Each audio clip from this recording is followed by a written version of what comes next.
She gave me an address for an office building downtown. As I drove, she gradually began to share her story. Her husband, David, had been a firefighter. 3 years ago, he died in the line of duty, saving people from a burning apartment building. Rebecca had been left with 2 small children, some life insurance that had slowly been depleted, and a mountain of medical bills from David's final days in the hospital. "I've been working part-time jobs," she said quietly, "but with childcare costs, it's almost not worth it. I'm trying to find something with better hours and benefits, something that will let me support the girls properly." "What kind of work are you looking for?" I asked. "Administrative assistant, office manager, anything really. I have a degree in business administration, but I haven't worked in that field since Lily was born. Most places want recent experience." I thought about that as I drove. Here was an educated, clearly intelligent woman who was struggling not because she lacked ability, but because life had dealt her an impossibly difficult hand. How many others were in the same situation? We arrived at the building with 10 minutes to spare. Rebecca thanked me profusely and started to get out, then paused. Would you mind waiting with the girls? Just during the interview? I know it's a lot to ask, but I don't have anyone else, and I can't take them in with me." It was a lot to ask. I had meetings scheduled, calls to return, but looking at her desperate, hopeful face, I found myself nodding. "Of course. We'll be right here when you're done." For the next hour, I sat in my car with 2 little girls I'd met less than 2 hours ago. Emma fell asleep almost immediately, worn out from their early morning. But Lily stayed awake, looking out the window. "Do you think Mama will get the job?" she asked. "I hope so," I said honestly. "She's really smart," Lily said loyally. "And she works really hard. She stayed up all night practicing what she would say. I'm sure she'll do great," I told her. "Do you have kids, mister?" Lily asked. "I have 2 sons, but they're grown up now. They live far away. Do you miss them?" The simple question hit me harder than it should have. Did I miss them? I saw them so rarely that missing them had become a constant, dull ache I'd learned to ignore. "Yes," I said, "I do. Maybe you should tell them that," Lily said wisely. "My daddy used to say that love isn't love if you don't share it." Out of the mouths of children. This little girl who had lost her father understood something I'd forgotten somewhere along my climb to success. When Rebecca finally emerged from the building, I could read the disappointment on her face before she even reached the car. She slid into the passenger seat and let out a long breath. "They went with someone with more recent experience," she said, her voice carefully controlled. "They were very nice about it, but the answer was still no." I didn't say anything for a moment. Then, surprising myself again, I asked, "Would you and the girls like to get some lunch? My treat. It's the least I can do after you spent your morning with a stranger." Rebecca looked like she wanted to refuse, pride warring with practicality. Finally, she nodded. "That would be nice. Thank you." We went to a family-friendly restaurant, nothing fancy but clean and welcoming. Emma woke up and was delighted by the mac and cheese, while Lily carefully ate her chicken tenders, still worried about Flopsy. Over lunch, I learned more about Rebecca's situation. She was 2 months behind on rent. The car she'd been driving had finally died completely last week, which was why they'd taken the bus to the cafe that morning. She was applying for any job that might provide stability for her daughters. "I'm not looking for charity," she said firmly. "I just need a chance. One real opportunity to prove what I can do." Something was forming in my mind. An idea that seemed crazy, but also somehow absolutely right.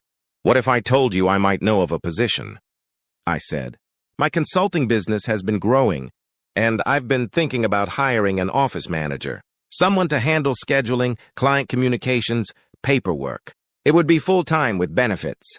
Rebecca stared at me. "Are you serious?" "Completely. I realize we've only just met, but sometimes you can tell about people. You're organized, articulate, clearly responsible. And frankly, anyone who can manage 2 young children, while job hunting and dealing with everything you're dealing with has executive-level multitasking skills." "I don't know what to say," Rebecca said, her eyes filling with tears. "I can't tell if this is really happening or if I'm dreaming." "It's really happening," I assured her. "Why don't you come by my office tomorrow? We can discuss details, salary, benefits, all of it. No pressure. If it doesn't feel right for either of us after we talk, no hard feelings." After lunch, we went back to pick up Flopsy. Mrs. Chen had worked miracles. The rabbit's ear was securely reattached, the torn seam carefully mended.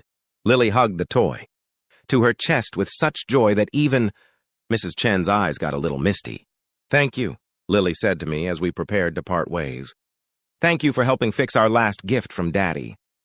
She hugged me then, this little girl I'd only met a few hours ago, and something inside my chest that had been frozen for years began to thaw. I drove Rebecca and the girls home to their small apartment in a neighborhood that had seen better days. As they got out, Rebecca turned to me. "Why are you doing all this?" she asked. "The truth." I thought about it. "Because your daughter asked me for help, and for the first time in a very long time, I felt like I could actually make a difference in someone's life. Not by writing a check or making a donation, but by actually showing up, being present. Maybe I needed that as much as you needed the help." Rebecca came to my office the next day, and we talked for 2 hours. She started working for me the following week. It turned out she was exactly what my business needed. She brought organization to my chaos, warmth to my sterile office environment, and a perspective I'd been missing. But more than that, she and her daughters brought something back into my life that I'd lost. Connection. Purpose beyond just accumulating wealth. Lily and Emma would sometimes come to the office after school. When childcare fell through, they'd do homework at the conference table or draw pictures that Rebecca would pin up on the bulletin board. I started calling my own sons more often, actually talking to them about their lives instead of just exchanging pleasantries. I flew out to visit them, met my grandchildren who I'd barely known. I started to rebuild those relationships I'd let atrophy. That was 3 years ago. Rebecca still works for me, though her title is now Director of Operations, because her role has grown as the business has grown.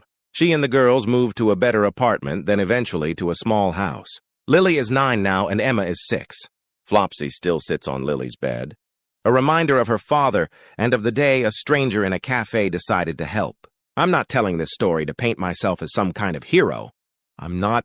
I'm just a man who was lucky enough to be in the right place at the right time, and who was reminded by a little girl that the most important things in life aren't found in financial statements or business deals. They're found in small moments of connection, in choosing to help when help is needed, in being present for the people around us. Sometimes I think about that morning and how easily it could have gone differently.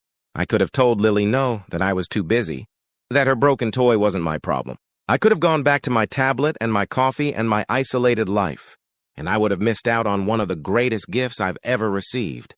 The reminder that we're all connected, that we all need each other, and that sometimes the person we help the most is ourselves.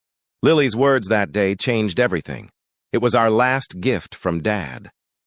She wasn't just asking me to fix a toy, she was asking me to help preserve a memory, to honor a love that continued even after loss. She was asking me to care, and I'm so grateful that I finally said yes. These days I'm still successful in business. I still have my nice house and my comfortable life. But now I also have Rebecca and her daughters as part of my extended family. I have regular dinners with them, attend school plays and soccer games. I've even taught Lily how to play chess, and she's getting quite good at it. Last month, on the anniversary of David's death, we all went together to the memorial park where his name is inscribed, along with other fallen firefighters. Lily held Flopsy, now a bit worn again, but still intact, and told her father about the kind man who had helped fix his last gift to her. "I think Daddy sent you to us that day," she said to me, holding my hand. "I think he knew we needed help and he sent us an angel in a fancy suit." I'm no angel, but maybe that's the point. We don't have to be angels to make a difference. We just have to be willing to pause, to listen, to care. We have to be willing to say yes when a child asks for help, even if it's inconvenient, even if it doesn't fit into our schedule, even if it means stepping outside our comfortable bubble. Because you never know when a broken toy and a little girl's request might change your entire life. And I can honestly say that on that rainy Tuesday morning in November, when Lily walked up to my table in Morrison's Cafe, she didn't just ask me to fix her toy. She asked me to fix myself, to remember what it meant to be human, to be connected, to be alive in a way that mattered. And somehow, through the simple act of saying yes, I did.